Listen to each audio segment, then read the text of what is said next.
الحمد لله رب العالمين والعاقبة للمتقين والصلاة والسلام على أشرف الأنبياء والمرسلين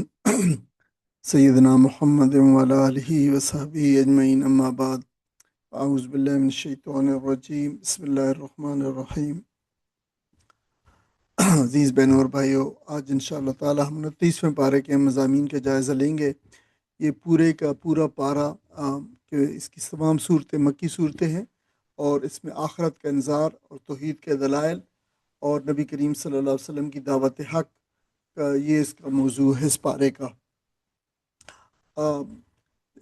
ساری اس میں جیسے پچھلے پارے کے اندر 28ویں پارے کے اندر ساری صورتیں مدنی تھیں، اس میں ساری صورتیں مکی ہیں، اور موضوع ان کا آخرت ہے، جس میں توحید، اللہ تعالیٰ کی بندگی، اس کا شکر، اور اس نبی کریم صلی اللہ علیہ وسلم اور آپ کے توسط سے آپ کے ساتھیوں کو استقامت کی تلقین کی گئی ہے۔ دنیا کی ناپائیداری اور اس کا انجام بتایا گیا ہے، واضح کیا ہے لوگوں کو، اور لوگوں کو عقل و شعور سے کام لینے کی دعوت دی گئی ہے، بجائے اس کے کہ لوگ باپ دادا کی اندھی تقلید میں وہی کام کیے جائیں جو ان کے باپ دادا جو ہے جن کو ہدایت نہیں پہنچی تھی وہ کرتے جائیں۔ یہ بھی ہے کہ جو دنیا میں اندھا بن کے رہے گا تو پھر وہ قیامت میں بھی اندھا بن کے جو ہے اٹھے گا، اور یہی لوگ جہنم کے مستحق ہوں گے جنہوں نے یہاں دنیا میں عقل و فہم سے کام لیا اور اپنی عقل کو اللہ تعالیٰ کی توحید پہچاننے میں کام لیا، اور وہ پھر اللہ سے ڈرے تو اللہ تعالیٰ انہیں اجر عظیم عطا فرمائے گا۔ تو سورت یا پارے کے اندر اس مضامین میں مجموعی طور پر غفلت زدہ انسان کو جھنجھوڑا گیا ہے کہ یہ دنیا عارضی ہے اور یہ امتحان گاہ ہے، یہ کوئی مزے کرنے کی جگہ نہیں ہے، یہ کوئی آسائشوں کا محل نہیں ہے۔ اصل حقیقت جو ہے وہ تو آخرت ہے، اس لیے شعور اور ایمان اور عمل کی ضرورت پر زور دیا گیا ہے اس پارے کے اندر۔ اس کی پہلی سورت سورہ ملک ہے، بہت عظیم سورت ہے، اس کو نبی کریم صلی اللہ علیہ وسلم نے 30 آیات والی سورت قرار دیا ہے۔ اس کے دوسرے نام بھی ہے مانعہ اور منجیہ، دونوں مطلب ہے، ایک مطلب ہے مان روکنے والی، اور منجیے کا مطلب ہے بچانے والی، نجات والی۔ تو یہ نبی کریم صلی اللہ علیہ وسلم کے قول مبارک کے مطابق عذاب قبر سے جو ہے بچانے والی ہیں۔ اور اس میں حدیث میں آتا ہے کہ نبی صلی اللہ علیہ وسلم نے فرمایا کہ 30 آیات کی ایک سورت اپنے پڑھنے والوں کے لیے جو ہے وہ شفاعت کرے گی۔ تو نبی کریم صلی اللہ علیہ وسلم کا معمول تھا کہ رات کو سونے سے پہلے اس کی تلاوت فرمایا کرتے تھے، اور ایک حدیث پاک میں آتا ہے، طبرانی کی روایت ہے کہ یہ جنت میں پہنچ جانے تک یعنی اپنے پڑھنے والوں کے لیے جو ہے مجادلہ کرے گی، جھگڑا کرے گی، یعنی سفارش کرے گی۔ اللہ تعالیٰ کی حکمرانی پوری کائنات پر ہے، اس میں یہ بتایا گیا ہے عقل نہ استعمال کرنے والوں کو ندامت ہوگی، اور رسولوں کی تکذیب کا انجام ہلاکت کے سوا کچھ نہیں ہوا ہے، تاریخ اس پہ شاہد ہے، اور غفلت انسانوں کو ہلاکت میں ڈال دیتی ہے۔ تو سورہ ملک روزمرہ تلاوت کا ایک عظیم جو ہے خزانہ ہے، جو قبر، غفلت اور آخرت کی تیاری میں نہایت مؤثر ہے۔ اسی لیے جو ہے یہ جو قبر کے عذاب سے بچانے کی وجہ غالباً اس کے اندر یہ ہے کہ اس کے اندر اس کی تذکیر ہے، قبر کی اور آخرت کی، اور اس کی تذکیر ہے۔ اس وجہ سے اس کو شعوری طور پر پڑھنے اور اس کو حرز جاں بنانے سے اللہ تعالیٰ انشاءاللہ قبر کے عذاب سے محفوظ فرمائے گا۔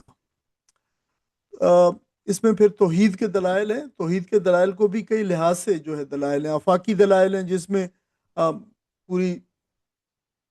کائنات سے جو ہے دلائل دیے گئے، آسمان، ستارے، زمین کی تخلیق، اور زمین کی تخلیق کے اندر جو پرفیکشن ہے اس کا جو ہے جائزہ لینے کے لیے انسانوں کو کہا گیا ہے کہ تم ذرا غور کرو اور کائنات کی تخلیق میں ذرا دیکھو کہ تم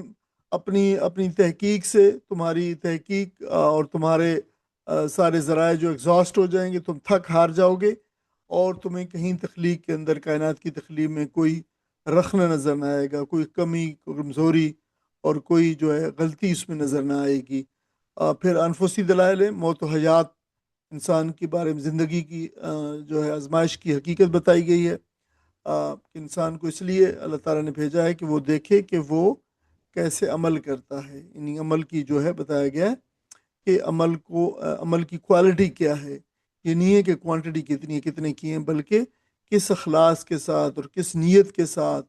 اور وہ کیے ہیں خالصتاً اللہ کے لیے کیے ہوئے بہت چھوٹا سا عمل بھی اللہ تعالیٰ کو بہت محبوب ہوتا ہے اور اس کو اجر دیتا ہے بنسبت کہ اہ، دوسرے اعمال جو پہاڑوں کے برابر بھی ہوں لیکن ان میں اخلاص نہ ہو تو ان کے مقابلے میں اس چھوٹے سے عمل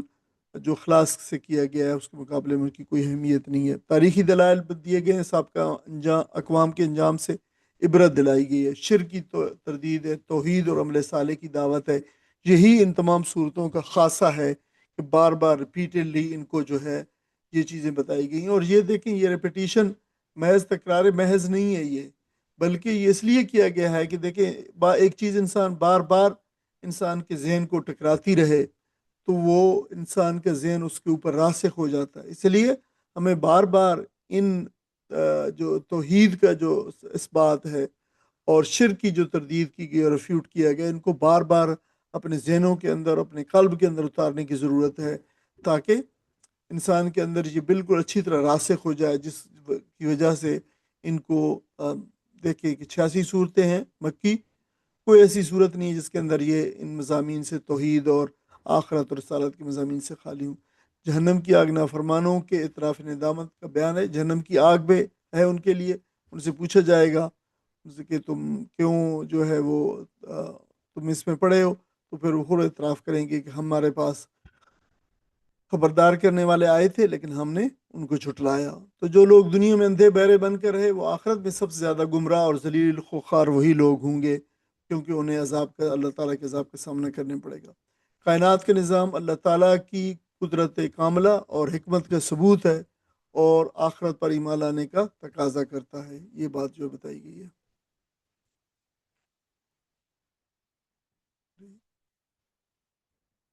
اس کے بعد سورہ قلم ہے، مکی صورت، تمام مکی صورتیں ہیں یہ بھی، اس کے بعد اس کو سورہ نون بھی کہا جاتا ہے، سورہ قلم بھی کہا جاتا ہے۔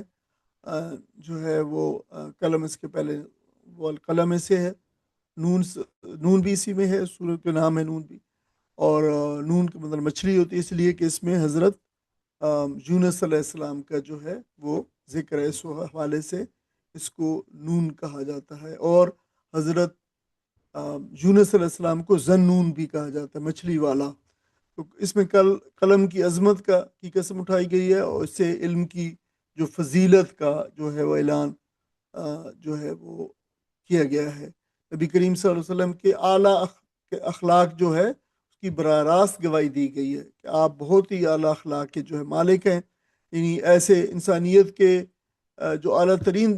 درجہ کوئی ہو سکتا ہے اخلاق کا، آپ اس پہ فائز ہیں۔ تو یہ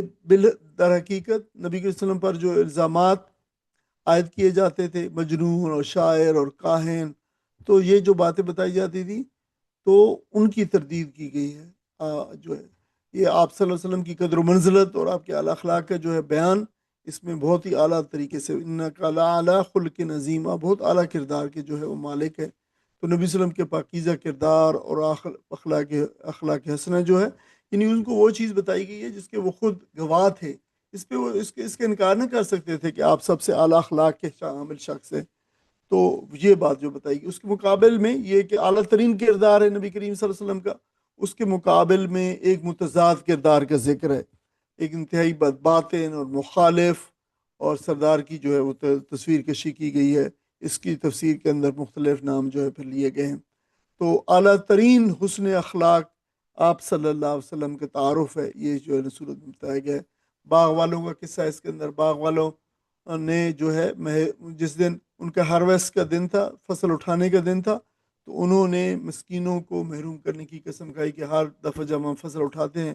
تو یہ سارے مانگنے والے مسکین غریب غربے آ جاتے ہیں، اور انہوں نے پھر اس طریقے سے محتاجوں کا حق کو روک دیا تھا، حالانکہ ان کا باپ نے انہیں نصیحت بھی کی تھی اور وہ ہمیشہ اس حق کو ادا کیا کرتا تھا، نصیحت کی کہ تم شکر کرو اور دوسروں کا حق بھی تمہاری اس پروڈیوس کے اندر ہے۔ تو انہوں نے نصیحت کو مسترد کیا، ہمارے والد کچھ جانتے نہیں تھے، وہ بھولے تھے اور جو ہے ایسے غریبوں میں تقسیم کر دیا کرتے تھے، اور ہم جو ہے بڑے اسمارٹ ہیں اور ہمیں پتہ ہے کہ چیزیں جو ہیں وہ یہ کیسے بنانی ہے اور محل امپائر کیسے کھڑے کرنی ہے۔ تو پھر کیا ہوا کہ راتوں رات اللہ تعالیٰ نے ان کے باغ پہ کوئی بلا بھیج دی اور پورے کا پورا جل کے خاک ہو گیا۔ جب صبح آئے تو دیکھے کہ یہ نہیں، ہمارا باغ نہیں، ہم راستہ بھول گئے ہیں۔ لیکن دراصل وہی وہی ان کا باغ تھا، اور نتیجہ یہ نکلا کہ ان کے پاس حسرت و ندامت کے سوا کچھ نہ بچا۔ تو جو ہے کفار کو تنبیہ کی گئی ہے اس کے ذریعے سے کہ ناشکری نعمت کے زوال کا باعث بنتی ہے، اور شکر اور انصافی سے جو نعمت کی حفاظت ممکن ہے۔ تو اللہ تعالیٰ کی جو نعمتیں اللہ تعالیٰ نے تمہیں دے رکھی ہیں، ان کو بتایا گیا ہے کفار مکہ کو کہ ان کا جو ہے وہ شکر ادا کرو، اور شکر کا سب سے بہترین ذریعہ یہ ہے کہ اللہ تعالیٰ کے جو حق ہے اس کو پہچانو، توحید کو۔ صبر، استقامت اور یونس علیہ السلام کا ذکر ہے۔ نبی صلی اللہ علیہ وسلم اور صحابہ کو صبر جمیل کی دعوت دی گئی ہے۔ راستے میں بڑی مشکلات ہوتی ہیں، حق کے راستے میں مشکلات لازمی حصہ ہیں۔ مشکلات ایسا نہیں ہے کہ دعوت حق کا کام کرو اور مشکلات نہ آئیں، لازمی طور پر آئیں گی۔ حضرت یونس علیہ السلام کے قصے کا بھی جو ہے ذکر ہے کہ جلد بازی سے کام نہ لیں آپ، یعنی سب سے بڑا جو سبق ہے حضرت یونس علیہ السلام کے قصے میں وہ جلد بازی کا ہے۔ قوم کی تکذیب اور بیزاری پر بھی استقامت کا حکم ہے، یعنی اگر قوم یہ کرتی ہے، جھٹا دیتی ہے، تب بھی آپ یہ کام کیے جائیں آخری لمحے تک، آخری لمحے تک، جب تک اللہ تعالیٰ خود نہیں فرما دیتا کہ اب بس، اس سے جو ہے مزید کوئی نہیں، اس طرف جو ہے کوئی سعید روح نہیں بچی اس قوم کے اندر، اور پھر جو ہے اب تم نکل جاؤ۔ تو اس نبی اللہ تعالیٰ کے اس فرمان سے پہلے ہی وہ نکل گئے، تو پھر اس وجہ سے ان پہ جو ہے نا آزمائش آئی، اور پھر جو ہے وہ بتایا گیا کہ ثابت قدمی، دعا، توکل اور اللہ پر بھروسہ، یہ سب چیزیں نصرت کا ذریعہ ہیں۔ دعوت حق کا میدان جو ہے صبر، ضبط نفس اور مسلسل جد و جہد کا تقاضا کرتا ہے، اور نا امیدی اور جلد بازی اس کی سب سے بڑی دشمن ہے۔ یعنی یہ دعوت کے اور دعوت کے میدان میں کام کرنے والے لوگوں کو، اس کی داعیان اللہ کو، یہ جو ہے وہ ایک سبق دیا گیا۔ اس کے بعد سورہ الحاقہ ہے، جو حق کا بالکل حقیقت، یعنی ڈیفینیٹ جو ریالٹی ہے، شور ریالٹی ہے، قیامت کی ہولناکی اور اس کے ناموں کا جو اس میں ذکر ہے۔ یہ صورت کے نام بھی ہیں، اور اس میں یہ وہی صورت ہے جس میں حضرت عمر رضی اللہ تعالیٰ نے اپنا واقعہ بیان فرمایا کہ کس طریقے سے نبی کریم صلی اللہ علیہ وسلم کی زبان مبارک سے انہوں نے قرآن مجید سنا حرم کے اندر، اور تو پھر آپ کے دل پر یہ غالباً وہ پہلی دستک تھی جو قرآن مجید نے دی۔ آپ کو فجر کی نماز میں اکثر اس سورہ الحاقہ کی جو ہے تلاوت فرمایا کرتے تھے، اور اس میں قیامت کی ہولناکی اور سور پھونکنے کا ذکر ہے، اور اس کے اور نام بھی الحاقہ، القارعہ، الواقعہ۔ اس میں آسمانی زلزلہ، پہاڑوں کی ہلاکت، پہاڑوں کا یعنی تباہ ہو جانا، زمین کی چیر پھاڑ، سب کا ذکر ہے، اور ظاہر اس وجہ سے بہت ہی دہلا دینے والا جو ہے یہ ذکر ہے۔ نامہ اعمال کا کھلنا، دائیں اور بائیں ہاتھ والوں کی کو دیے جانے نامہ اعمال، ان کا ذکر ہے، اور قوم نوح اور عاد اور سمود اور لوط کے انجام سے جو ہے وہ عبرت دلائی گئی ہے۔ گویا انذار کا سامان بھی بہت وافر اس میں موجود ہے، اور نبی کریم صلی اللہ علیہ وسلم اور قرآن مجید کی عظمت کا بیان بھی اسی کے اندر جو ہے وہ شامل ہے۔ تو اس میں یہ اس کا جو ہے سبق ہے سورت کا کہ قیامت کا دن یقینی ہے، اس کی ہولناکیوں سے ڈرو، اور اس کی تیاری جو ہے ہر ایک شخص پر فرض ہے اسی دنیا کے اندر۔ قرآن نبی کے وسلم کی، جس میں نے کہا کہ آپ کی صداقت کا اس میں ذکر ہے، اللہ تعالیٰ نے براہ راست گواہی دی ہے کہ یہ قرآن مجید اللہ تعالیٰ کی طرف سے تنزیل من رب العالمین، یہ اللہ تعالیٰ کا کلام ہے، اور اس کے بارے میں جتنے الزامات ہیں کہانت کے اور شاعری کے اور جنون کے، وہ سب کے سب ان کی سختی سے تردید کی گئی ہے۔ اگر نبی کریم صلی اللہ علیہ وسلم فرمایا کہ اگر اپنی طرف سے اس کو گھڑ لیتے قرآن مجید کو، تو ہم جو ہے اللہ تعالیٰ فرماتا ہے کہ ہم پھر ان کو اس کو سزا دیتے۔ وہی کی امانت اور دین کی سنجیدگی اور حقانیت واضح کی گئی ہے اس صورت کے اندر، اور اس سے یہ بھی ہمیں پتہ چلتا ہے کہ قرآن کا انکار یا نبی کی صداقت پر شک کرنا جو ہے اللہ تعالیٰ کی براہ راست اس گواہی جو اللہ تعالیٰ نے دی اس کو جھٹلانا ہے۔ تو پچھلی قوموں کا انجام عبرت ہے کہ حق کی تکذیب کرنے والے کبھی اللہ تعالیٰ کے عذاب سے نہیں بچ سکے، یہ جو ہے بتایا گیا ہے، ڈرایا گیا ہے، انذار کروایا گیا ہے کفار مکہ کو۔ اس کے بعد سورۃ المعارج ہے۔ معارج کا مطلب ہوتا ہے درجات، اوپر چڑھنا، جو اسینڈنگ سیئرویز جو ہے یہ کہہ سکتے ہیں، اور اس میں یعنی اللہ تعالیٰ کی صفات کے طور پہ یہ لفظ جو ہے مذکور ذی المعارج، یعنی وہ ہے اللہ تعالیٰ، وہ ہے کفار کے استہزاء کا جواب دیا گیا ہے کہ جس عذاب کا تم مذاق اڑا رہے ہو اس کا حقیقی طور پر ایک وقت معین ہے، اور وہ آ کے رہے گا، اور اس کو کوئی بھی ٹال نہیں سکے گا، اور تم بھی اس کو ٹال نہیں سکو گے۔ اور پھر وہ جب آئے گا تو پھر اس وقت اس کے بعد مال اور اولاد اور عزیز تم سب جو ہے یہ فدیے میں دے کر جان چھڑانا چاہو گے بھی تو کوئی چیز کام نہ آ سکے گی اس کے اندر۔ پھر اس میں انسان کی نفسیات کا ذکر ہے کہ انسان مصیبت میں واویلا مچاتا ہے، اور جب بھی اس کو اسے مصیبت سے نجات ملتی ہے، راحت ملتی ہے، تو پھر وہ تکبر کرنے لگتا ہے۔ اللہ تعالیٰ کے عذاب جو ہے یقینی ہے، اس کا سبق ہے، اور اس کے مذاق اڑانے والے آخرت میں اپنے اعمال پر پچھتائیں گے کہ انہوں نے ایسا کیوں کیا ہے۔ مومنین کی صفات بتائی گئی ہیں، اہل جنت کے اوصاف ہیں یہ: اللہ اور آخرت پر ایمان رکھتے ہیں، نماز کی پابندی کرتے ہیں، نماز کی حفاظت کرتے ہیں، محتاج کی اعانت کرتے ہیں، بے حیائی اور فحاشی کے کاموں سے بچتے ہیں، امانت اور وعدے پورے کرتے ہیں، شہادتوں میں راست بازی اختیار کرتے ہیں، امانت اور عہد و پیمان کی جو حفاظت، اور مالوں میں ان کے مالوں میں سائلوں اور محروم کا حق ہے۔ یہ بات بھی جو بتائی گئی ہے، بہت ساری صفات کا ذکر ہے کہ جو ان کے یعنی یہ بتائی گئی ہے کہ جو اہل ایمان ہیں ان کے ایمان کا اثر ان کے کردار میں ظاہر ہوتا ہے، اور در حقیقت ایمان ہونا بھی حقیقی ایمان ایسا ہی ہونا چاہیے جس کے اثرات شخصیت میں نمایاں ہوں، اور اس کے ثمرات اور اس کے پھل بھی جو ہے وہ لوگوں کو اور خود شخصیت کے اندر واضح ہوں۔ حضرت یہ نو سورت نو ہے اصل میں، نو علیہ السلام کی دعوت کا اس میں خاص طور پر ذکر ہے، اور دعوت کے ستون بھی کا بھی ذکر ہے۔ اصل میں نور علیہ السلام کی دعوت کے حالات جو بتا کر کفار مکہ کو اصل میں جتلایا گیا ہے، یعنی خطاب ان کو کیا گیا ہے کہ دیکھیں نور علیہ السلام نے بھی انتہائی مشکل حالات کے اندر دین کی جو ہے تبلیغ کی ہے، اور پھر ان کی دعوت کے 3 ستون توحید، تقوی اور اطاعت رسول جو ہے اس کا ذکر کیا گیا ہے۔ تو اس کا مطلب بتانے کا یہ کہ دیکھو آپ صلی اللہ علیہ وسلم بھی اس سرزمین کے اندر، مکہ کی سرزمین کے اندر انہی چیزوں کی دعوت دے رہے ہیں جو اس سے پہلے انبیاء علیہ السلام اور رسول جو ہے وہ دیتے آئے ہیں، اور تمہارا رویہ اس رسول صلی اللہ علیہ وسلم کے ساتھ بالکل ہی وہی ہے جو ہے جو قوم نوح کے لوگوں کا تھا، کہ وہ آپ کی مخالفت کرتے تھے، آپ نے ان کو دن رات پیغام پہنچایا، لیکن قوم نے اس کو نہ مانا، تکبر کیا، کانوں میں انگلیاں ٹھونس لیتے تھے، اور جو ہے وہ سائڈ کرنی کترا کے جو ہے وہ بھاگ جاتے تھے، اور جو ہے بات سننے کو کوئی تیار نہ تھا۔ تو نوح علیہ السلام نے صدیوں صدیوں 950 برس تک انتہائی صبر اور استقامت سے دعوت کا سلسلہ جاری رکھا ہے۔ زبان سے یہ کہہ دینا بہت آسان ہے 950 برس، لیکن یہ تو اسی کو معلوم ہے جس کے تن پہ گزری ہے کہ 950 برس مسلسل آزمائش اور پرسیکیوشن اور مخالفت، اور کوئی جو ہے دنیاوی سہارا موجود نہیں ہے، تو یہ 950 برس کیسے گزرے ہوں گے دعوت کے؟ یعنی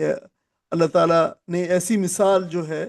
یعنی نوح علیہ السلام نے قائم کی، جو اللہ تعالیٰ نے ہمارے لیے جو ہے، اور دعوت دین کا کام کرنے والے تمام داعین الحق کو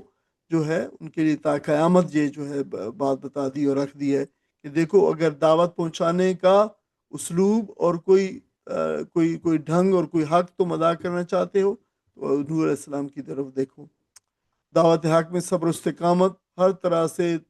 تبلیغ دائی کی صفت ہے، چاہے نتیجہ کچھ بھی ہو، یعنی آپ کا کام تو یہ تھا کہ جو ہے وہ پہنچاتے چلے جانا۔ دیکھیں کوئی لوگ ایمان نہیں رہے، آپ کے بارے میں کہا جاتا ہے کہ کچھ لوگ، چند لوگ، مٹھی بھر، 6 یا کچھ 14 یا اس طرح کے جو ہے روایات ہیں، یعنی ظاہر کچھ بہت اتھینٹک تو نہیں ہے، لیکن جو یہ ان کے بارے میں لیکن یہ بات تقریباً جو ہے متفق علیہ ہے کہ بہت ہی چند لوگ، قلیل لوگ بالکل ہی جو ہے آپ ایک روایت میں ہے کہ آپ کی بیویاں اور آپ کی بیٹیاں اور جو ہے چند بس یہی لوگ تھے جو ہے اس کے اندر جو تھے ایمان لانے والے، چند ایک لوگ بس، یا پھر چند اور ہوں گے کچھ جو ہے۔ تو یہ اتنی طویل عرصہ جو ہے وہ آپ نے دعوت دی ہے، تو لیکن کبھی بھی آپ 950 برس کے اندر آپ نے کبھی بھی نہیں درمیان میں کہا کہ یا اللہ بہت ہو گیا، میں اب بس جو ہے 200 برس ہو گئے ہیں، 300 اور 400 اور 500 برس ہو گئے ہیں، کوئی ایمان نہیں لا رہا لہٰذا میں بند کر رہا ہوں، لیکن حکم نہیں تھا، کوئی ایسا نہیں آیا آپ کو چھوڑ کے جانے کا اور کچھ، تو آپ 950 برس جو ہے تبلیغ کرتے ہی چلے گئے۔ نور علیہ السلام نے ان کو استغفار کرنے کی دعوت دی کہ دیکھو اللہ تعالیٰ تمہیں استغفار کرنے پہ دنیاوی برکات عطا فرمائے گا، اللہ تعالیٰ تمہیں بخش دے گا، آسمان سے بارشیں برسائے گا، تمہاری مال اور اولاد میں اضافہ کرے گا، تمہاری جو ہے مین پاور میں اضافہ کرے گا، باغات اور نہریں عطا ہوں گی، تمہاری پروڈیوس، تمہاری جی ڈی پی جو ہے بہت زیادہ ہوگا، تمہارا اوور آل خوشحالی ہوگی۔ لیکن یہ 5 بڑی نعمتیں جو ہے استغفار کی برکت سے ملتی ہیں، اور یہ یقینی ہے جو قرآن مجید میں اللہ تعالیٰ نے ان کو لکھ دیا ہے، لہذا یہ یقینی بات ہے، یہ محض کوئی جو ہے کہ سنی سنائی اکیڈیمک بات نہیں ہے، اللہ تعالیٰ نے لکھ دی ہے کہ جو قوم بھی اور افراد بھی اللہ تعالیٰ کی طرف رجوع کریں گے اور استغفار کریں گے اور لوٹ آئیں گے، اپنے گناہوں کی معافی اس سے چاہیں گے، تو اللہ تعالیٰ ان پہ یہ دروازے جو ہے وہ کھول دے گا، رزق کے دروازے کھول دے گا، اللہ تعالیٰ ان کو ہر چیز میں ان کی برکت عطا کرے گا، اللہ تعالیٰ ان کو بخش دے گا، ان کی دنیا اور آخرت جو ہے ان کی کامیابیوں سے جو ہے وہ سرفراز ہوگی۔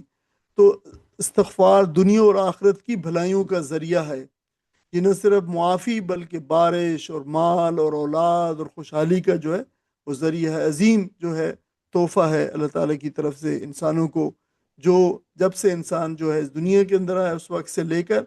آخر تک، آخرت تک، آخری انسان تک یہ اللہ تعالیٰ نے رکھا ہے۔ نبی کریم صلی اللہ علیہ وسلم قرآن مجید میں آیا ہے کہ اللہ تعالیٰ ان کو عذاب نہیں دے گا، نبی کریم صلی اللہ علیہ وسلم کو آپ نے خطاب کر کے فرمایا قرآن مجید میں کہ اللہ تعالیٰ ان کو یعنی تمہاری قوم کو عذاب نہیں دے گا جب تک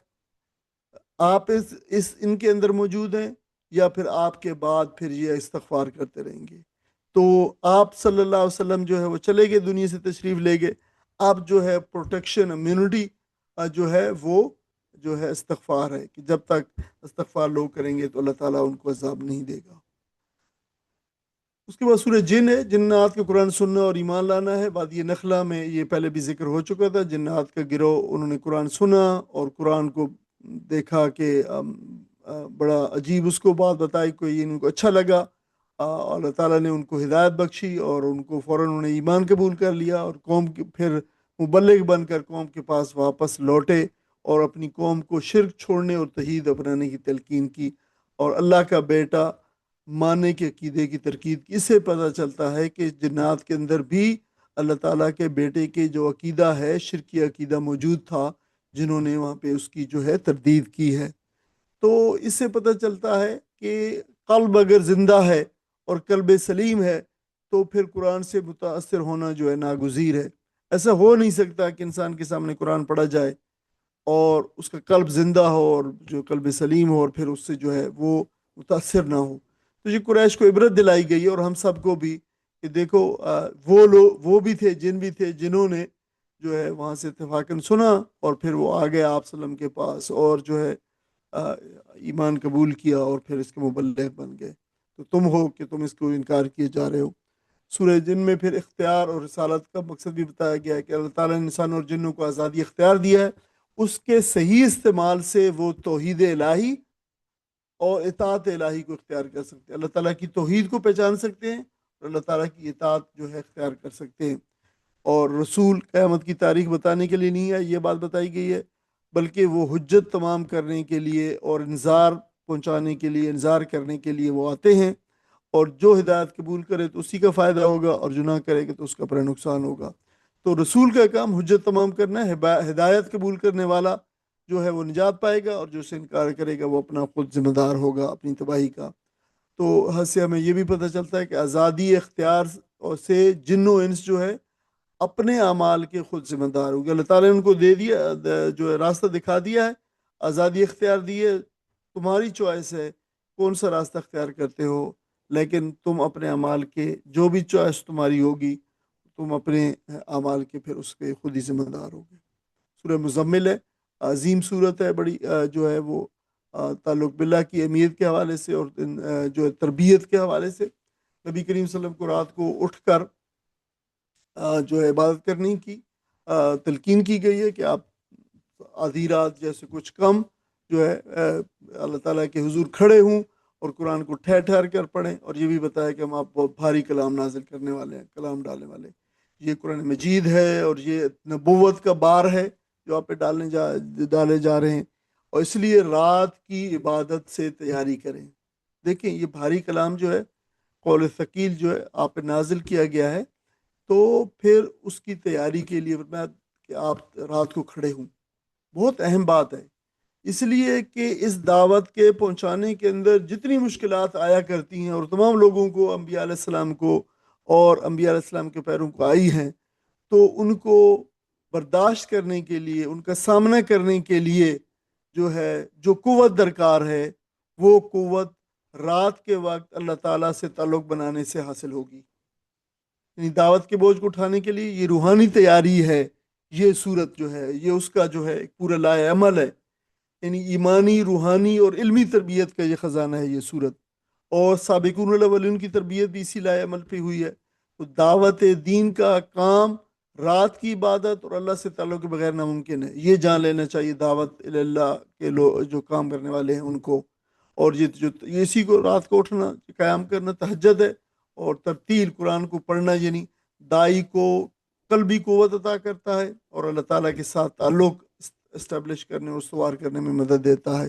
اور یہی چیز پھر دعوت میں ممد و معاون ہے، دعوت کے اندر یہ لازمی چیز ہے. تو یہ عظیم صورت ہے، اس لحاظ سے اس کو تفصیل سے پڑھنے کی ضرورت ہے. اس کا دعوت کا لائے عمل یہ کہ اقامت دین کے داخلی اور خارجی چیلنجز ہیں اور یہ لازمی ہیں. تو تعلق باللہ جو ہے قرآن، صبر اور انفاق بنیادی ہتھیار ہیں. اور نبی صلی اللہ علیہ وسلم نے فرمایا کہ سب سے کٹ کر اللہ تعالیٰ کی طرف آؤ، اسی کو کارساز بنانے کا حکم ہے. اور نماز، زکوٰۃ اور استغفار کی ہدایت ہے. تمام دور کے داعین حق اس کے مخاطب ہیں، یعنی سب کے لیے ایک پورا جو ہے ایک نصاب ہے، تربیتی نصاب ہے. دائی کی اصل قوت کیا ہے؟ اللہ سے جڑا ہوا دل، قرآن کی معیت اور مسلسل عمل صالح. یہ دائی کی اصل طاقت ہے جو اس صورت کا جو سبق ہے. سورہ مدثر ہے، پھر سورہ مزمل کا جوڑا ہے. آپ کو بھی اٹھ کھڑنے کا حکم ہوا ہے. قم فانذر، یعنی عام انذار کی کروائی ہے. آپ اس سے پہلے جو انذار لمیٹڈ تھا، اب بالکل عام انذار کی بات کی گئی ہے. اور فرمایا وَرَبِّكَ فَكَبِّرْ، اور اپنے رب کی بڑائی اور کبریائی کا اعلان کیجیے. تو یہ جاہلی معاشرے میں اللہ تعالیٰ کی حکمیت کا جو ہے اعلان تھا. اور دائی کی زندگی ظاہری و باطنی پاکیزگی کا بھی تقاضا کرتی ہے، اس لیے کہ آپ کو شروع ہی سے کہا گیا کہ پاکیزگی اختیار کریے. اور آپ جو ہے آپ کے جسم، آپ کا روح، آپ کے کپڑے، آپ کے جسم، روح اور ذہن اور افکار، ہر چیز جو ہے وہ پاکیزہ ہو. جو ہے دائی یہ لازمی ہے دائی کے لیے، ظاہری اور باطنی پاکیزگی. ایک مخالف سردار جو ہے ولید بن مغیرہ کی بہت ساری رذیل صفات کا ذکر ہوا ہے، کیونکہ یہ آپ کہہ سکتے ہیں کہ ہمیں تاریخ، ہمیں سیرت کے مطالعے سے پتہ چلتا ہے کہ جتنی رذیل قسم کی حرکتیں تھیں اور ایک نیچ قسم کی حرکتیں تھیں، یا ایک دشمن سے، بدترین دشمن سے جتنی نیچ قسم کی آپ توقع رکھ سکتے ہیں، ان سے بھی زیادہ گیا گزرا یہ شخص تھا. اور اس نے جو ہے آپ کو اندازہ ہوگا کہ یہ وہی شخص تھا جس نے کئی دنوں کی اونٹ کی جو ہے لاش جو مکہ سے باہر جو ہے گل سڑ رہی تھی اور جس کے قریب ہی نہیں جایا جاتا بدبو کی وجہ سے، یہ شخص وہاں سے خود اٹھا کے لایا مکہ سے باہر، اور نبی کریم صلی اللہ علیہ وسلم کے اوپر اس نے وہ جو ہے اس کی اوجری اور اس کی دوسری جو چیزیں ڈال دیں مکہ حرم پاک کے اندر. اور یہ اس سے بھی زیادہ اس کی حرکتیں تھیں. تو اللہ تعالیٰ نے پھر اس کو جو ہے اس کی بہت ساری رذیل صفات کے جو ہے وہ ذکر کیا یہاں پہ. پھر لیکن دائی کو صبر اور اللہ کی تسبیح کی تلقین کی گئی ہے. دعوت دین کا پہلا قدم جو اللہ تعالیٰ کی کبریائی کا کھلا اعلان ہے، یعنی اللہ تعالیٰ کے سوا کوئی بڑا نہیں ہے. یہ دائی کے دل میں راسخ ہونا چاہیے اور اس کے ہر قول اور اس کے ہر عمل سے اس بات کا اظہار ہونا چاہیے. اور یہی چیز جو جاہلی نظام ہے اس سے لڑائی کی بنیاد جو ہے بن جاتی ہے، اور یہ بننی چاہیے. سورہ قیامہ ہے، اس میں نفس لوامہ کا ذکر ہے اور موت کا ذکر ہے. موت کے بعد کی زندگی کا ذکر ہے. قیامت کے جلدی مچانے والوں کو خبردار کیا گیا ہے. نفس لوامہ قیامت کی گواہی دے گا، جو ہے یہ خود انسان کے اندر ملامت کرنے والا لفظ ہے، نفس ہے، جو انسان کو برائی پہ جو کرنے کے بعد انسان کو جو ملامت کرتا ہے اسی کو نفس لوامہ کہا گیا ہے. اور موت کا منظر بتایا گیا ہے، جان کنی کی کیفیت ہے. اور انسان کی بے بسی کا بیان ہے، بہت ہی یعنی انسان جب پڑھے تو انسان کو جو ہے وہ جھنجھوڑ ڈالتی ہے یہ سورہ، ایسی صورت ہے یہ جس کے الفاظ ایسے ہیں، اور وہ جو مناظر ہے قیامت کے، اور انسان کا چل چلا ہے جو ہے اللہ تعالیٰ کے حضور، اور اس دنیا سے اس کی روانگی کا سفر ہے، تو جان کنی کا عالم ہے۔ تو انسان یقین کریں کہ جب اس کو اگر آپ پڑھیں، اور خاص طور پر تنہائی میں اور رات کی خاموشی کے اندر یا صبح ارلی مارننگ جو ہے اس کو پڑھیں، اور یہ تو کس طریقے سے انسان کی کیفیت اور انسان پہ کس طرح اثر کرتی ہے، یہ وہ چیز ہے جو بیان کرنے کی نہیں، جو محسوس کرنے کی چیز ہے۔ رعونت اور منہ موڑنے والوں کو کہا گیا ہے کہ جو آپ کی دعوت اور اس پیغام سے منہ موڑنے والے ہیں اور اسے تکبر کرنے والے انتہائی بدقسمت ہیں، یہ پچھتائیں گے۔ یہ صورت جو ہے انسانی ضمیر کو جگاتی ہے کہ موت اور حشر کا کوئی افسانہ نہیں ہے، بلکہ یقینی ہے اور یہ حقیقت ہے۔ البتہ اس کی تیاری آج ہی سے دنیا میں کرو، جب یہ آ جائے گی تو پھر اس کے لیے جو ہے کوئی وقت نہ بچے گا۔ اس کے بعد سورہ دہر ہے، اس کو سورہ انسان بھی کہا جاتا ہے۔ اس میں انسان کو آزادی اختیار کا ذکر کیا گیا ہے کہ اللہ تعالیٰ نے انسان کو دونوں راستے دکھا دیے ہیں، اور پھر آزادی اختیار بھی دے دی کہ دونوں راستوں میں سے جو مرضی ہے جو ہے وہ تم اختیار جو چن لو۔ انا ہدینہ السبیلا اما شاکرا اما کفورا، کہ اب تم شکر کرنے والے بنو یا پھر جو ہے کفر کرنے والے بنو، یہ تمہارے اوپر ہے۔ تو ظاہر اس کے نتائج بھی اسی حساب سے اللہ تعالیٰ کے شاکر بندے جو اس کو قبول کریں، ان کی 10 خصوصیات کا ذکر ہے، ان پر اللہ تعالیٰ کے 15 انعامات کا ذکر ہے، اور جنت کی جو ہے وہ نعمتوں کا ذکر ہے۔ ناشکر اور ظالموں کے لیے دردناک عذاب کی وعید ہے اس کی صورت کے اندر، اور دائی کو اللہ تعالیٰ کا ذکر اور اللہ تعالیٰ کی تسبیح کیے جانے کا حکم ہے۔ آزادی اختیار اللہ تعالیٰ کی بہت بڑی نعمت ہے، اس کا صحیح استعمال جو ہے یہ ہے کہ انسان اللہ تعالیٰ کا شکر کرے، اور نیکی جو ہے نیک کام میں کرے، اور صالح کام جو ہے صالح اپنے عمل میں اختیار کرے، اور یہ ناشکری اور ظلم ہے یہ اگر وہ اختیار کرے تو یہ تباہی کا پیش خیمہ ہے۔ سورہ مرسلات ہے، یہ آخری صورت ہے اس پارے کی، اس میں دلائل قیامت ہے، اور قیامت پہ مختلف قسمیں کھائی گئی ہیں، 5 قسمیں کھائی گئی ہیں اس میں، اور تاریخی اور آفاقی دلائل سے جزا اور سزا اور امکان آخرت کو ثابت کیا گیا ہے۔ آفاقی دلائل ہیں، تاریخی دلائل ہیں، انفسی دلائل ہیں، اور سب کے سب جو ہے وہ قیامت پہ استدلال کرتے ہیں۔ اور مجرمین کے لیے بار بار صورت کے اندر ویلوئیں یومئذ للمکذبین، تباہی ہے اس دن جو ہے جھٹلانے والوں کے لیے، اس کی بار بار تکرار آئی ہے۔ تو یہ ایک صورت ایک خاص تاثر پیدا کرتی ہے جو ہے جب بار بار یہ ریپیٹیشن ہے، اس کی ترجیح ہے، اس کی انکار کرنے والوں کی بے بسی اور حسرت کا بیان ہے۔ تو قیامت کو اس صورت کے اندر مختلف اسالیب میں بیان کیا گیا ہے، اور مختلف اسالیب میں بیان کرنے کا مقصد یہ ہے کہ لوگ اس کو اچھی طرح جو ہے وہ سمجھ لیں اور قبول کریں، اور تاکہ انکار کرنے والا جو ہے وہ کسی طرح کے بھی جو ہے وہ ہر لحاظ سے سوچنے پہ مجبور ہو جائے کہ دیکھیں یہ ایک پہلو ہے اور ایک یہ پہلو ہے، یہ پہلو، تو مختلف پہلوؤں سے جو ہے وہ قیامت کو بیان کیا گیا ہے۔ تو مجموعی طور پر اس پارے کے اندر آخرت، قیامت اور انسان کے انجام کا ذکر ہے، جس میں توحید، بندگی، شکر، صبر، استقامت اور عمل صالح کی دعوت دی گئی ہے۔ نبی کریم صلی اللہ علیہ وسلم اور آپ کے ساتھیوں کی تربیت کا لاہ عمل جو ہے اس میں دیا گیا ہے۔ جنت، جہنم، سابقون الاولون، اصحاب یمین اور اصحاب شمال کی تفصیل ہے۔ عقل مند بنو، یعنی عقل سے کام لو، اور جو ہے توحید کو پہچانو، اللہ کو پہچانو، پھر اللہ سے ڈرو اور اچھے اعمال کرو اور نجات پاؤ۔ یہ باتیں جو ہے مجموعی طور پر اس پارے کے مضامین ہیں، اور اس کا سبق یہ ہے کہ انسان کو جوڑا گیا ہے کہ غفلت چھوڑ دو، آخرت پہ یقین کر لو، شکر گزار بنو اللہ کے، صبر کرو، اور اللہ کی بندگی میں اپنی زندگی جو ہے وہ صرف کر دو۔ اسی سے انسان کو جو ہے کامیابی ملے گی۔ اور اللہ تعالیٰ سے دعا ہے کہ اللہ تعالیٰ ہمیں ساری یہ صفات مومنین کی جو بیان کی گئی ہیں، اللہ تعالیٰ ہمیں اپنانے کی توفیق عطا فرمائے۔ اللہ تعالیٰ ہمارا حشر ان لوگوں کے ساتھ کرے جن کو اللہ تعالیٰ بخش دے گا، اور اللہ تعالیٰ ہمیں ان انجام سے بچائے جن کو اللہ تعالیٰ جو ہے عذاب سے دوچار کرے گا۔ آمین۔ وآخر دعوانا آمین۔ الحمدللہ رب العالمین۔ جزاکم اللہ۔